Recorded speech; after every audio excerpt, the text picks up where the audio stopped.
Blue Lock Chapter 358 has just released. Japan's counterattack continues as they try to equalize the score against England. We see Blue Lock pull out new tactics, more characters getting their time to shine, Isagi even getting his moment too, with one of the most insane endings to a chapter we've seen. This game has been so unpredictable, I can't say anymore without spoiling it, so let's not waste any more time and jump into it quick. The chapter picks up right where we left off, with Aiku looking at the ball as he immediately sends it flying past Ashimpong and Skeleton, with announcers commentating over the pass. Aiku has already done more in these few chapters of England than all of the France games, so I gotta give props when props are due. You deserve your applause. We see the pass go to none other than Shido Ryusei, who says, all right, goal, goal, goal. But 3 more players jump in front of him ready to defend. Is this just gonna be a recurring thing in this manga? Nobody respects the faithful 1v1. First Karasu and then Yukimiya and now Shido. It didn't even work any of those times either. How are they still falling for the oldest trick in the book? Nyong and another England defender tells Shido it's right here and it's the end of the line. But Shido surprisingly passes the ball over to Hiyori, telling the egoless freaks to bring it on. If you told anyone from the 2024 Blue Lock era that Shido Ryusei is willingly passing to his teammates, I don't think anyone would believe you. How far we've come. Hiyori is the one to receive the ball and he tells the rest of them to disperse, with Zantetsu running in, Yukimiya running in too, and Shido yelling out, let's go, Cell Division. Once again, some questionable dialogue coming from bro, but look at this, we got a squad now, man. We then cut over to Henri giving some commentary on the new formation, explaining that the basic plan is for Shido to receive the ball near the goal box, so that he can score however he likes, but thanks to Hiyori's support, they can create other options since their 2 wingers and Shido are attacking from 3 points. Karasu receives the ball, with it being explained that he is the anchor, keeping a bird's eye view of things and controlling the attack, as we see Karasu's crow holding a Cerberus. Welp, we can add this to the collection of no ball in sight. At this point, I'm just admiring the view. This art is straight peak. Nomura is just flexing on us. Blue Lock always got some BS being summoned on the pitch. This is something you'd see in regular show. I'm honestly surprised we haven't seen a fish and chips aura, considering we're going against England. We see Henri call this the Cerberus formation, with Shido smiling running in, Zantetsu on one side and Yukimiya on the other, as the 3 of them make their way up the field. Shido hits one defender with a weave, got him reaching for the air. Karasu says, here goes extraordinary, as we see him send the ball to Hiyori, who says, come on demon, immediately hitting it straight towards Shido. Shido, who's still running, compliments the pass from Hiyori, but out of nowhere, Agi pulls up to his side, with him commenting that Shido is the ace. This got Shido with the shocked Pikachu face, and Agi tells them he won't allow him his freedom,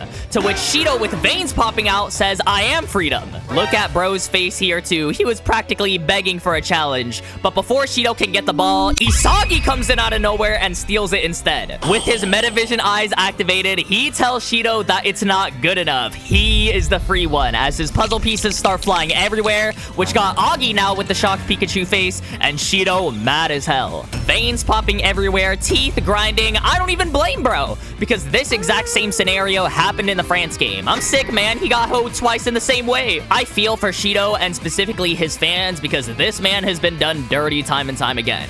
I highly doubt it, but if we don't get a Shido goal this game, it's time for a conversation. Isagi, with his Metavision eyes, says it's just his plan. England's response to this new formation is creating narrow gaps in their defense, as bro literally gives us a view of where everyone is on the field. He also brings up how after Agi tried to force an attack and lost the ball, he would get anxious and steal the ball from his blind spot when he tried to stop Shido. Basically, he predicted a few steps ahead what was gonna happen. This is the Isagi I'd like to see, man. Using Metavision to see everyone, getting those predictions. Our boy might just be back. As we see the goalie preparing for a shot, Isagi states that since he isn't part of the Karasu system, this is a shot only he could make. As he activates his Metavision eyes, we get a shot from Isagi. Here it is, but Teddy flies in to block it just at the last second. I knew it was too good to be true. Isagi blocked once again by the same guy. This man Teddy has a chokehold on us, bruh. How is he everywhere as a damn winger? So far, he's blocked Isagi, dribbled past everyone, scored a goal, and blocked Isagi yet again. Teddy might just deserve the glaze, y'all. And peep Isagi's face. You'd think the sonic rings got hit out of him with this reaction, just a look of shock. Also, didn't Isagi exactly 1 page ago have a view of the whole field?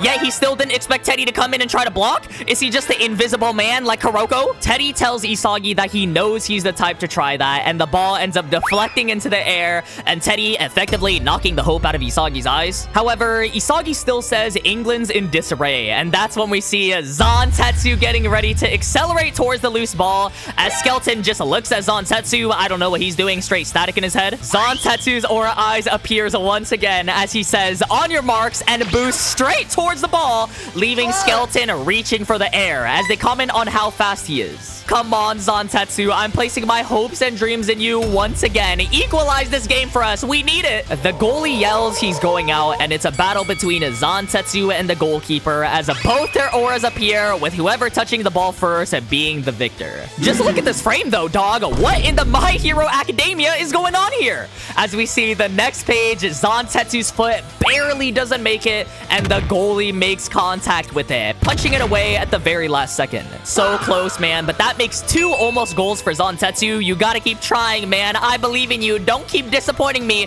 The cope will pay off one day. Child's always happy and smiling, looking like a good influence, yells out, nice one, goalie. But one more player says, nope, not yet, as Yukimiya comes in, activating Predator's eye, saying, taste his blade. As we see Yuki go for the shot with no hesitation, using his sword screw volley. It curves over one of the defenders, and the goalie is still on the ground as Isagi tells Yuki to stab them a sinking ship. With the ball continuing its path, the goalie tries to reach for it. Goodman right here breaks his neck just looking up at it, as Isagi commentates that lobbing the ball over the extended goalie and defenders, this is Yukimiya's original breakthrough shot, as we see the ball pierce into the net, giving Japan its first goal from Yukimiya Kenyu. He did it. Let's go, baby. 1-1 already. Yukimiya fans eating good. First, he learns La Pausa, and now he scores a goal. We all just became Yukimiya fans for the day. We're back in contention, all thanks to the sinking ship. We see the Japan fans scream in excitement. The England fans are in absolute shock. Blue Lock's attack power is evenly matched with England as Yukimiya and Zantetsu celebrate together for the goal. That's what we like to see, my boy. It's a tied match now. Isagi smiles and scoffs, saying it worked.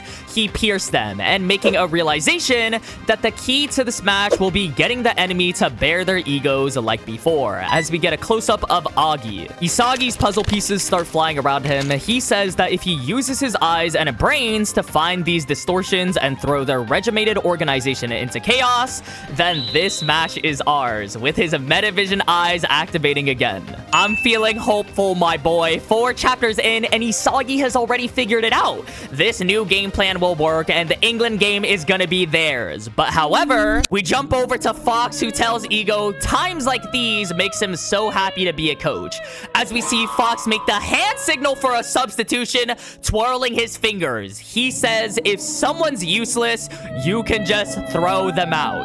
The substitution board is showed. Number 20 is being subbed out for number 9, as it's revealed Agi is the one being subbed out of the England game. Oh my god. Am I even seeing this right? Agi is out of the England game for good now. No more Agi, y'all. Who could have predicted this? What is this plot twist? This marks the first time another country has used substitutions, and it's none other than the Mad Doctor. And I'm genuinely so sorry for Agi, bro, but at this point, you're either sad or laughing at how bad bro's been treated. First, he gets abandoned by Nagi to work with Ryo, and then trash-talked by that same duo, just to be forced to still work with them by Chris Prince. Then Agi scores 0 on-screen goals. His team goes 0-4, not winning a single game.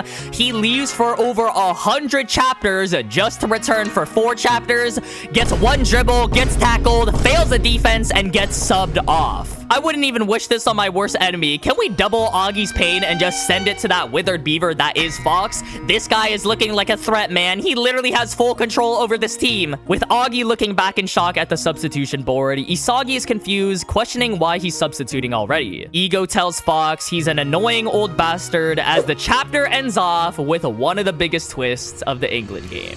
What a chapter, y'all. I feel like this England game has been giving us so many twists and turns. We are like 4 chapters in, in, and so much has happened. We gotta start with the biggest reveal of all, though. Augie being subbed out so early by Fox. I gotta apologize sincerely to all the Augie fans, because y'all have been done dirty. Bro was just here to make an appearance at this point, but this seriously shows how much control Fox has and how integral he will be to this team, controlling them and making sure everything goes his way. And now the question becomes, how does Japan go against Fox's philosophy, and how do they make Fox lose control of this team? Once they can exploit that, they'll find a way to win. I talked about it in my last video, theorizing about how Isagi can awaken and what he needs to do in order to combat this philosophy, because we saw in this chapter he still isn't there yet. Getting blocked by Teddy, we saw his frustration, and now Augie isn't even on the field for him to devour his ego. It's gonna be a struggle for Isagi, but he needs to find a way to overcome this obstacle. We also had to talk about the next biggest thing in this chapter, Yuki Miya's goal. All the Yuki fans are smiling right now. I'll give props when props are due.